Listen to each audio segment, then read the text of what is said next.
A vida útil de uma empresa? Geralmente ela é muito curta para as empresas novas, né? Por estatística, né? Por que isso acontece? Qual é o grande fator da mortalidade em tão pouco tempo das empresas? É a questão do planejamento, né? É a falta de planejamento? É falta de planejamento, falta de conhecer o mercado. Porque assim, quando a gente fala de planejamento, a gente não pode ficar no micro. Porque o planejamento é você conhecer a parte estratégica, a parte tática e a parte operacional do teu negócio, tá? Então, vamos lá. A parte estratégica é a parte da gerência, a parte que vai tomar as decisões. Você precisa ter conhecimento do que você precisa tomar de decisões. Você precisa ter conhecimento do que impacta estrategicamente na tua empresa. Depois vem a parte tática, certo? Que é a parte em que tem aquela área da supervisão, né? O que o supervisor, o que você precisa supervisionar? O que você precisa cuidar? Depois vem a parte operacional, que é o chão ali de fábrica, que é o balcão, certo? Que é a linha de produção, que é a linha de atendimento, certo? Então, essas três partes, elas têm que ser estudadas, elas têm que ser analisadas. E aí, quando a gente fala assim, falta planejamento, a gente diz assim, ó, falta conhecer o mercado, tá? Quem são os teus clientes? Quem são os teus fornecedores? Quem são os teus concorrentes? Como que é o mercado em que tu estás inserido?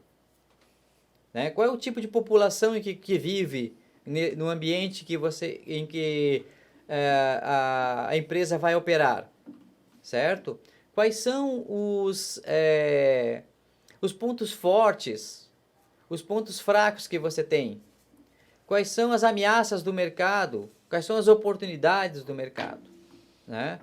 Então, até eu tenho um caso para contar, de um pessoal que começou a comercializar comida oriental, né? Era aquela japonesa, chinesa, coreana, certo? E ele conhecia esses tipos de cozinha e ele resolveu começar pela comida japonesa. Então ele fez lá um restaurante japonês numa rua que tinha um certo movimento, mas não era uma rua que as pessoas estavam acostumadas a ir lá para jantar, para almoçar, certo?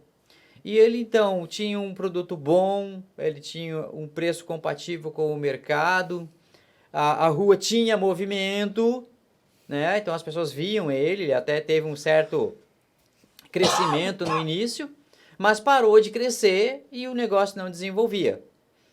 E ele então olhava em volta, na rua dele, tinha outros comércios. Tinha um cara que vendia piscina, tinha um cara que vendia água, tinha uma creche, né? Mas restaurantes, lanchonetes não tinha. Aí a casa do lado, a sala do lado dele desocupou.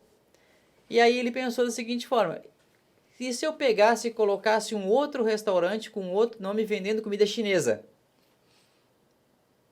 Então ele pegou, abriu esse restaurante chinês, usando a mesma cozinha, porque como ele estava na sala do lado, ele usou uma cozinha só. Então, e daí já naquela rua já tinha dois, tinha um restaurante chinês e tinha um restaurante japonês. Aí com o passar do tempo, aumentou muito o movimento dele, e um outro cara viu que tinha os dois restaurantes ali e abriu um outro. Ou seja, a rua começou a ficar conhecida como uma rua em que tinha restaurantes que a pessoa podia escolher. Então, não estou dizendo para você abrir concorrência contigo mesmo, né?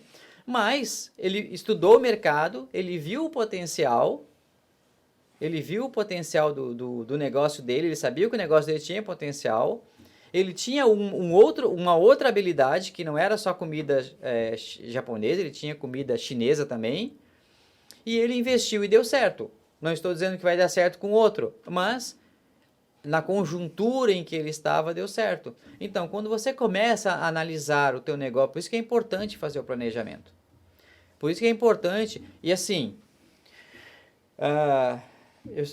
Eu sempre digo para o meu cliente assim, quanto é que você vai investir?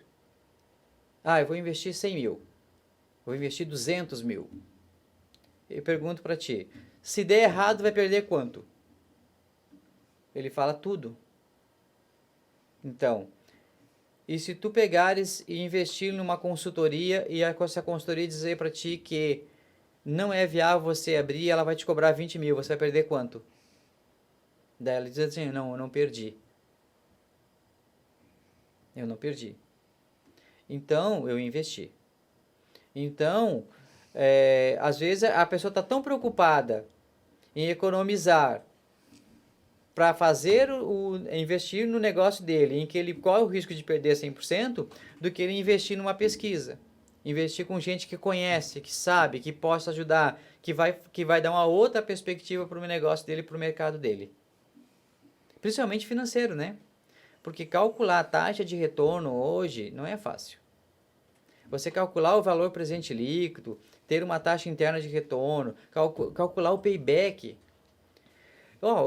Olha, se nós fizermos uma pesquisa hoje, todos abriram, mais de 90% abriu sem saber o payback, em quanto tempo o negócio ia retornar para ele. Tá? E eu tenho casos que o cara abriu, não calculou o payback, tá? O payback era mais de 10 anos, e no 8º ano ele desistiu. Se ele tivesse esperado mais 2 anos, no 11º ano ele começaria a ter o retorno do investimento dele. Então isso é importante você saber em quanto tempo retorna o teu dinheiro. Sem contar aquilo que a gente chama de... quando você calcula o quanto que você tem que vender por mês. Quanto que você tem que vender em quantidade e em qualidade. Em quantidade de produtos e quantidade de valores monetários, né? Os níveis de ponto de equilíbrio, tá? O ponto de equilíbrio econômico, o ponto de equilíbrio financeiro, para que você tenha uma ideia, eu começo a vender 1, 2, 3, 4 produtos, e daí quando eu vender o 100º produto, eu sei que no 101º eu começo a ganhar. Isso é importantíssimo e pouquíssima gente faz isso. Não dá para começar a vender pelo 101? Dá para começar a vender pelo 101. Muito obrigado por estar nos acompanhando no YouTube. Nós agradecemos o seu comentário, agradecemos a sua participação. É muito importante para nós saber o que você está achando do nosso conteúdo. Faça a sua inscrição no canal principal para assistir ao vivo os nossos conteúdos. Clique no sininho, clique nos cards para assistir os conteúdos antigos dos nossos cortes. Muito obrigado.